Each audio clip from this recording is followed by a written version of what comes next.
Départ en fanfare, plein phare, avec un seul objectif pour nos roses, éviter la nuit blanche. En effet, depuis 2 ans maintenant, le Trophée Rose des Sables propose une spéciale à la belle étoile. Et s'il est bien connu qu'arriver du soir rime avec espoir, s'orienter en feu de croisement n'est pas si évident. Double concentration, ça rigole pas. On n'a pas de point de repère, on se cherche. C'est stressant, hein? C'est vraiment toute une aventure complètement différente. On se fait à notre instinct, ça va le faire. On y croit, Inch'Allah.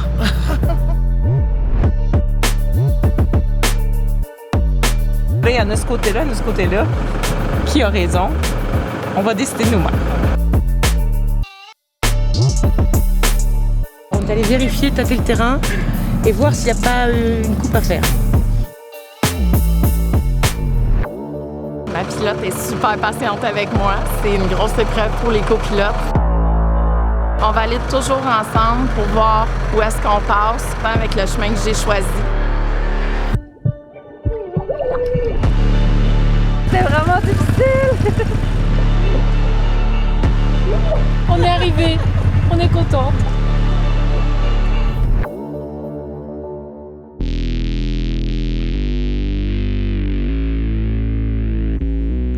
Salam à toute ambiance petit déjeuner alors que Merzouga quitte présentement les bras de Morphée pour nos roses. Après une spéciale nuit étoilée, aujourd'hui ce sera soleil allumé avec un tracé tout à fait particulier. La spéciale du jour s'intitule Wonder Woman, logique pour une histoire de cap, et nos roses devront user de tous leurs super pouvoirs ziotés plutôt de par ma gauche. Le programme qui les attend, 129,1 km de CP, et non pas 10, non pas 15, mais bel et bien 21 CP virtuels. Oui, vous lisez bien. Alors nos super-héroïnes vont-elles survoler cette spéciale?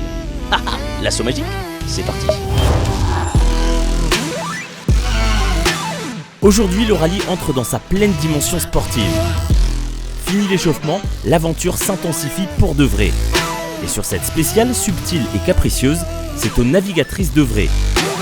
Mais les parcours épineux, nos roses connaissent évidemment. C'est très cool, vraiment, on s'amuse, on prend notre temps, on est très heureux.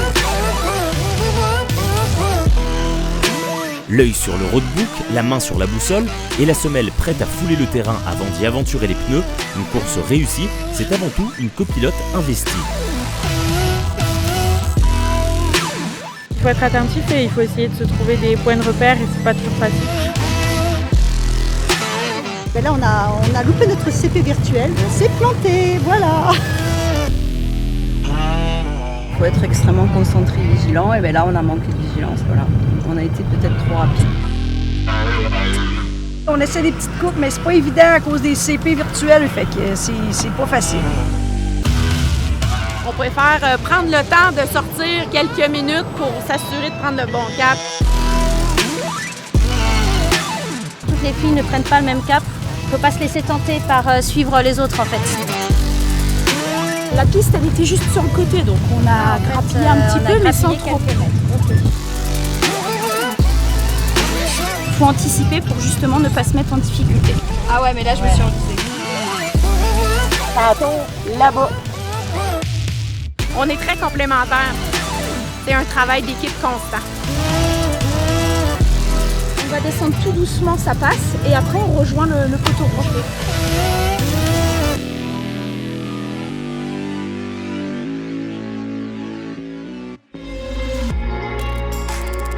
Une aventure comme le Trophée Rose des Sables se conjugue au binôme plus que parfait.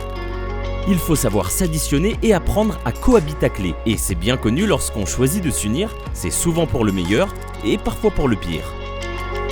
Clotilde, c'est ma fille. Et Céline, c'est ma mère. Ça fait 26 ans qu'on se connaît. Oh, elle est un peu directive. Elle est un petit peu susceptible. Sans elle, je suis rien, et sans moi, elle est rien non plus. Donc ouais, c'est un travail d'équipe à fond. Elle est très précise. Moi, je suis un peu plus à l'arrache. Elle veut que du hors-piste. Elle est parfaite. Oh, t'es Mimi.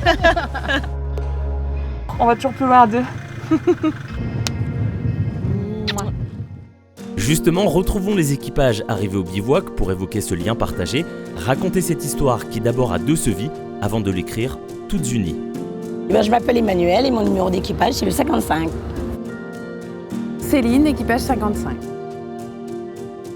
Un partenaire, ce qui nous lie, c'est 2 mois et demi, parce qu'on ne se connaît pas du tout. Je devais faire le Trophée Rose des Sables avec mon amie Sophie. Et donc au mois de juin, mi-juin, elle m'a appris qu'elle ne pouvait pas partir pour des raisons de santé. Et après 1h30 de discussion téléphonique, on a décidé de partir ensemble. Voilà, on s'est dit, on part toutes les deux, c'est notre année. Et nous voilà là aujourd'hui qu'en fait. On part sur une page vierge, on écrit une histoire, on vit nos trucs, on apprend à se connaître. C'est notre moment à nous et ça fait du bien aussi. Et que quand on rentre au bivouac, on croise une fille, on discute, même si on ne se connaît pas, on s'arrête, ça a été ta journée et tout. Chacune va nous dire ce qui s'est passé, moi j'ai jardinné, moi je me suis tankée, j'ai vu personne. Et on est venu aussi pour ça, pour voilà, s'ouvrir à d'autres personnes et rencontrer aussi d'autres personnes. Et partager avec toutes ces nanas-là, c'est extra quoi. C'est un moment incroyable parce qu'on avait tellement envie de partir toutes les deux, on a eu tellement de péripéties aussi. On était tellement contentes de partir toutes les deux. Je pense que jamais on oubliera ce moment. On a eu cette chance de partager ensemble ce premier trophée. Donc forcément, on est chargé d'émotions, on est à fleur de peau et je pense qu'on va être marqué à vie par cette expérience, quoi. On a tout gagné en faisant ça.